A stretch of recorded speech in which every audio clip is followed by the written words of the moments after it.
નમસ્કાર વિદ્યાર્થી મિત્રો, જ્ઞાનદીપ વિદ્યાલય સ્ટાન્ડર્ડ 7 ઇંગ્લિશ. આજે આપણે ધ પાસ્ટ કન્ટિન્યુઅસ ટેન્સ ચાલુ ભૂતકાળ વિશે ભણીશું. પહેલું ઉદાહરણ,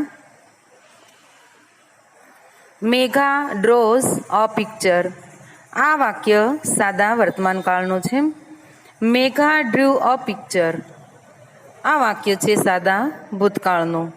હવે આપણે જોઈએ ચાલુ ભૂતકાળ કઈ રીતે બને તેમ. Megha is drawing a picture. Is drawing આ વાક્ય છે ચાલુ વર્તમાનકાળનું. મેઘા કરતા પ્રમાણે ઇઝ મૂકવાનું, ક્રિયાપદને પાછળ આઈએનજી લગાડવાનું. Megha was drawing a picture. ચાલુ ભૂતકાળનું વાક્ય છે આ. ઇઝનું ભૂતકાળ થાય છે વોઝ, અને ડ્રોઈંગ એ ચાલુ વર્તમાનકાળમાં પણ એનો એ જ રહે છે ક્રિયાપદ, અને ચાલુ ભૂતકાળમાં પણ આઈએનજી લાગેલું જ રહે છે. ભૂતકાળમાં અમુક સમયે અમુક ક્રિયા ચાલી રહી હતી તે દર્શાવવા ચાલુ ભૂતકાળનો ઉપયોગ થાય છે.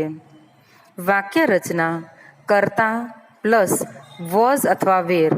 એક વચન હોય તો વોઝ લેવું અને બહુવચન હોય તો વેર લેવું. વર્તમાન કૃદંત વર્બ પ્લસ આઈએનજી. ક્રિયાપદને આઈએનજી લગાડવું. આઈએનજી કઈ રીતે લાગે તેના નિયમો આપણે આગળ ચાલુ વર્તમાન કાળમાં શીખી ગયા છીએ કે ક્રિયાપદને આઈએનજી કઈ રીતે લાગે. ફરીથી આપણે જોઈ લઈએ કે મુખ્ય ક્રિયાપદને આઈએનજી લગાડવામાં આવે છે. ક્રિયાપદના અંતે ઈ હોય તો ઈ કાઢીને આઈએનજી લાગે છે. ક્રિયાપદને અંતે સ્વર પ્લસ વ્યંજન હોય તો વ્યંજન બેવડાવીને આઈએનજી લાગે છે. ક્રિયાપદને અંતે બે સ્વર પ્લસ વ્યંજન હોય તો ફક્ત આઈએનજી લાગે છે. ક્રિયાપદને અંતે સ્વર પ્લસ ડબલ્યુ કે વાય હોય અથવા વ્યંજન પ્લસ વાય હોય તો પણ ફક્ત આઈએનજી લાગે છે.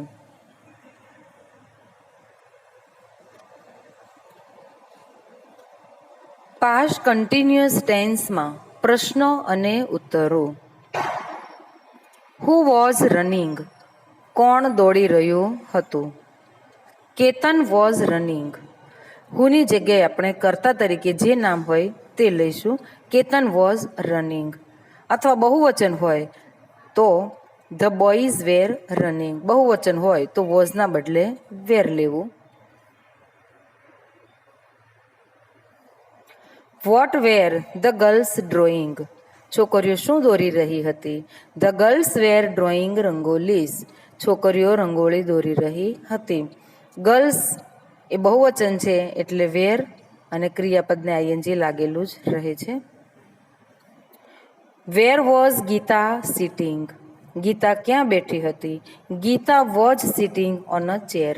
ગીતા ખુરશી પર બેઠી હતી. When was Vishal studying? Vishal ક્યારે અભ્યાસ કરી રહ્યો હતો? Vishal was studying at night. Vishal રાત્રે અભ્યાસ કરી રહ્યો હતો. જે પ્રમાણે આપણે પ્રશ્ન પૂછેલો છે એ પ્રમાણે જ એનો જવાબ આપેલો છે. જેમ કે વેનથી પ્રશ્ન પૂછ્યો હોય તો જવાબમાં સમય આપેલો હોય. વેરથી પ્રશ્ન પૂછેલો હોય તો જવાબમાં જે સ્થળ હોય તે આપેલું હોય. વોટથી પ્રશ્ન પૂછેલો હોય તો જવાબમાં જે તેનું કાર્ય હોય કર્તાનું એ આપેલું હોય. Which game were they playing? તેઓ કઈ રમત રમી રહ્યા હતા? They were playing tennis. તેઓ ટેનિસ રમી રહ્યા હતા.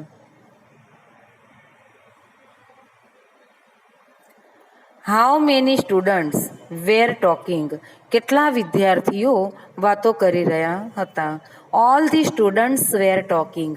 બધા જ વિદ્યાર્થીઓ વાતો કરી રહ્યા હતા. હાઉ મેની એ સંખ્યા માટે પૂછાતો પ્રશ્નનો શબ્દ છે, પરંતુ અહીંયા બધા જ વિદ્યાર્થીઓ એટલે સંખ્યાને બદલે જેટલા વિદ્યાર્થી હોય તેટલા, એટલે all the students were talking. બધા જ વિદ્યાર્થીઓ વાતો કરી રહ્યા હતા.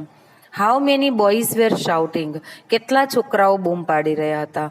One boy was shouting.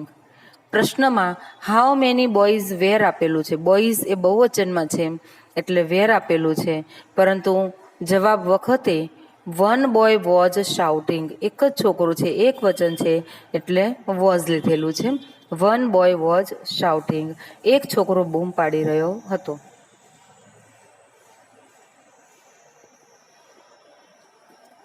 How much tea was she making, તે કેટલી ચા બનાવી રહી હતી. She was making 2 cups of tea, તે 2 કપ ચા બનાવી રહી હતી. પ્રશ્નાર્થ વાક્ય અને યસ અને નોમાં ઉત્તર. વિક્રમ વોઝ રનિંગ ફાસ્ટ, આ વિધાન વાક્ય છે. પ્રશ્ન વાક્ય બનાવતી વખતે વોઝને વાક્યની શરૂઆતમાં મૂકીશું, બાકીના બધા શબ્દો એમ જ રહેશે. Was Vikram running fast? Yes he was, no he wasn't. Was નોટનું ટૂંકું રૂપ છે wasn't. We were making toys, વેરને આપણે આગળ મૂકીને પ્રશ્ન બનાવીશું. Were we making toys? Yes we were, no we weren't. Were નોટનું ટૂંકું રૂપ છે વેરન્ટ. જ્યારે કર્તા તરીકે સર્વનામ હોય તો જવાબ આપતી વખતે પણ સર્વનામ જ રહે છે, અને કર્તા તરીકે જો કોઈ નામ હોય તો જવાબ આપતી વખતે નામ પ્રમાણે તેનું સર્વનામ મૂકવામાં આવે છે. The dog was barking. Was the dog barking? Yes it was, no it wasn't. The dog એ પ્રાણીમાં આવે છે એટલે તેના માટે સર્વનામ મૂકેલું છે it. Yes it was, no it wasn't.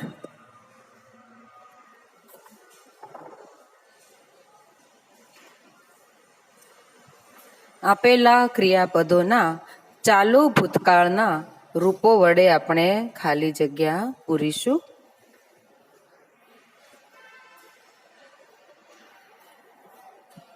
પહેલી ખાલી જગ્યા છે વેર દેવ એન્ડ પ્રેમ ફાઇટિંગ. કૌંસમાં આપ્યું છે ફાઇટ. ફાઇટને ડાયરેક્ટ જ આઈએનજી લાગશે, અને દેવ એન્ડ પ્રેમ બે વ્યક્તિ છે એટલે ખાલી જગ્યામાં બહુવચન છે એટલે વેર મૂકીશું. Were Dev and Prem fighting. બીજી ખાલી જગ્યા I was shutting the door. શટમાં ડબલ ટી કરીને આઈએનજી લાગશે અને આઈની સાથે વોઝ આવશે. You were reciting a poem. રિસાઇટમાં છેલ્લે ઈ આપેલો છે, ઈ કાઢીને આઈએનજી લાગશે અને યુની સાથે વેર મૂકીશું. You were reciting a poem. Hetal's heart was throbbing fast. થ્રોબમાં છેલ્લે બી છે, આગળનો અક્ષર સ્વર છે, છેલ્લો અક્ષર ડબલ કરીને આઈએનજી લગાવીશું. Hetal's heart was throbbing fast. Were the farmers selling fruits. The farmers આપેલું છે કર્તા તરીકે, બહુવચન છે એટલે વેર આગળ મૂકીશું. પ્રશ્ન વાક્ય છે, વેરથી પ્રશ્ન બનાવીશું. Were the farmers selling fruits. સેલની પાછળ ડાયરેક્ટ જ આઈએનજી લાગશે. The dog was barking loudly. The king was laughing at the joker. They were flying kites.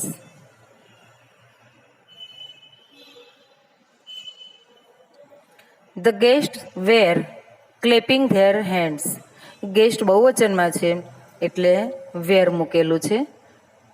ક્લેપમાં છેલ્લો અક્ષર પી છે, આગળનો અક્ષર છે સ્વર એ, તો છેલ્લો અક્ષર બેવડાવીને આઈએનજી મૂકેલું છે. Was the cat running after the rain. The cat એક વચન છે એટલે ખાલી જગ્યામાં વોઝ મૂકેલું છે. રનમાં છેલ્લો અક્ષર વ્યંજન છે, આગળનો અક્ષર સ્વર છે, તો છેલ્લો એન ડબલ કરીને આઈએનજી લગાવેલું છે. Dalu's knee was bleeding. Mister Desai was going home. Was the sun shining. શાઇનમાં કૌંસમાં આપેલું છે શાઇન, છેલ્લો અક્ષર છે ઈ, તો ઈ કાઢીને આઈએનજી લગાવેલું છે. ધ સન એ એક વચન છે એટલે વોઝ મૂકેલું છે. Was Deepak reading a letter? The teacher was writing on the blackboard. કૌંસમાં રાઇટ આપેલું છે, છેલ્લો અક્ષર છે ઈ, તો ઈ કાઢીને આઈએનજી લગાવેલું છે.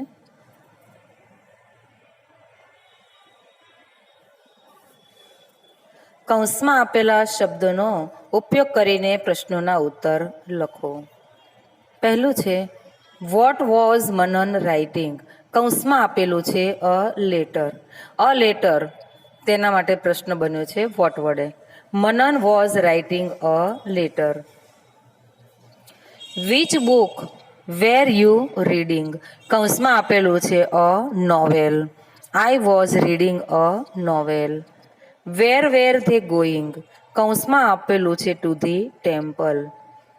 ટુ ધ ટેમ્પલ એ સ્થળ છે એટલા માટે પ્રશ્ન બન્યો છે વેર વડે. They were going to the temple.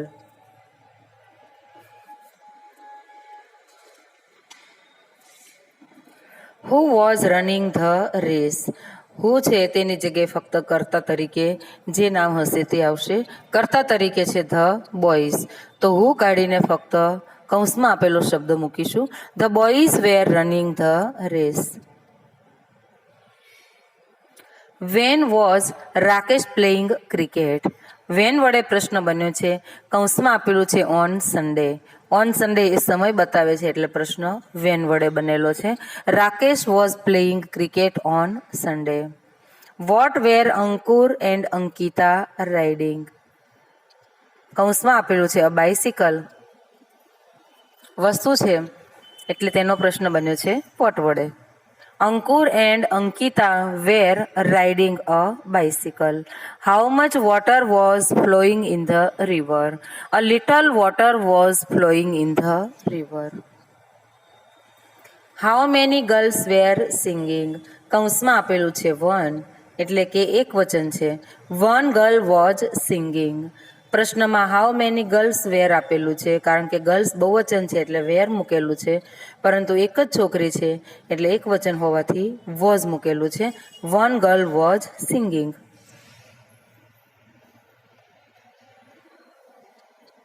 રેખાંકિત શબ્દ ઉત્તરમાં મળે તે રીતે આપણે પ્રશ્નાર્થ વાક્ય બનાવીશું.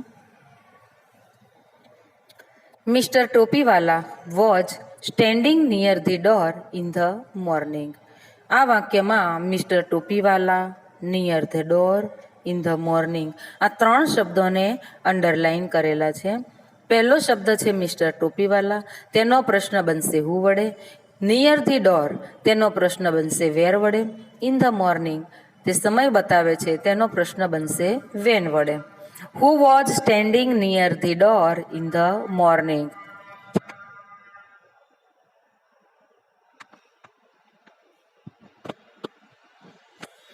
વેર was mister Topiwala standing in the morning.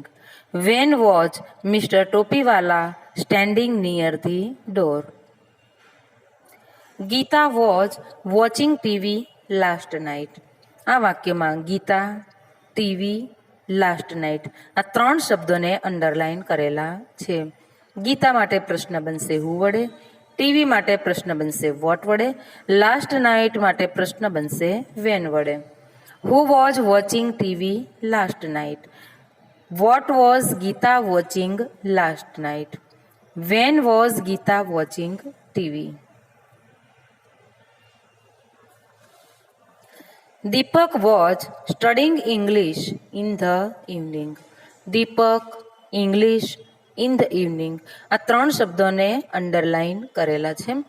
દીપક માટે પ્રશ્ન બનશે હુ વડે. ઇંગ્લિશ માટે પ્રશ્ન બનશે વોટ વડે. ઇન ધ ઇવનિંગ માટે પ્રશ્ન બનશે વેન વડે. Who was studying English in the evening. What was Deepak studying in the evening. When was Deepak studying English. સંકેત વોઝ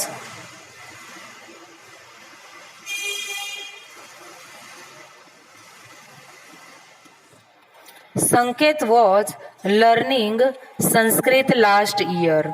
સંકેત સંસ્કૃત લાસ્ટ યર આ ત્રણ શબ્દોને અંડરલાઈન કરેલા છે. Who was learning Sanskrit last year? What was Sanket learning last year? When was Sanket learning Sanskrit?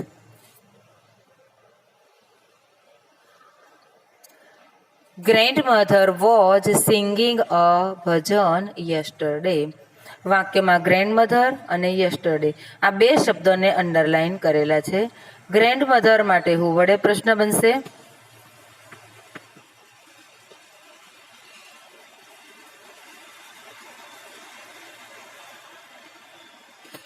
Yesterday માટે van વડે પ્રશ્ન બનશે. Who was singing a bhajan yesterday?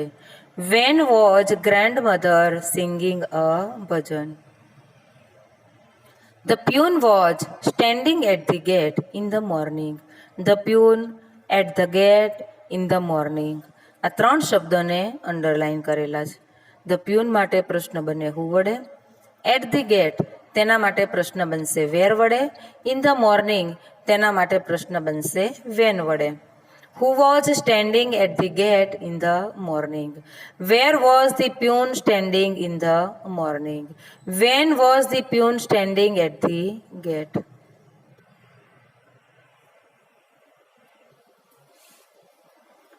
Lalu was buying 10 laddus.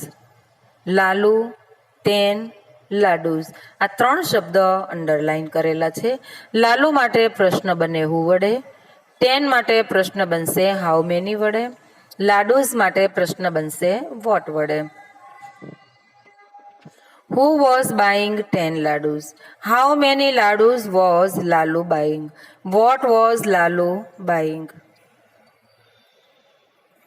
The children were shouting in the hall. The children અને in the hall આ બે શબ્દોને underline કરેલા છે. ધ ચિલ્ડ્રન માટે પ્રશ્ન બનશે હુ વડે. ઇન ધ હોલ તેના માટે પ્રશ્ન બનશે વેર વડે. Who were shouting in the hall? Where were the children shouting?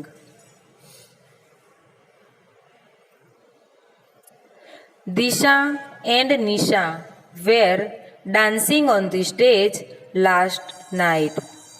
Disha and Nisha on the stage last night આ ત્રણ શબ્દોને અંડરલાઈન કરેલા છે. દિશા એન્ડ નિશા બે વ્યક્તિ છે તેના માટે પ્રશ્ન બનશે હુ વડે. ઓન ધી સ્ટેજ તેના માટે પ્રશ્ન બનશે વેર વડે. લાસ્ટ નાઇટ તેના માટે પ્રશ્ન બનશે વેન વડે. Who were dancing on the stage last night? Where were Disha and Nisha dancing last night? When were Disha and Nisha dancing on the stage?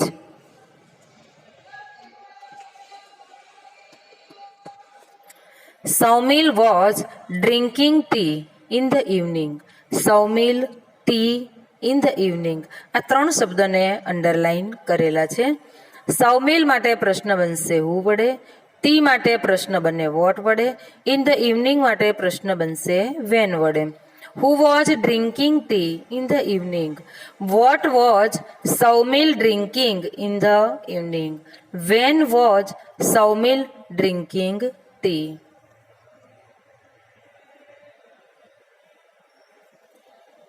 Thank you.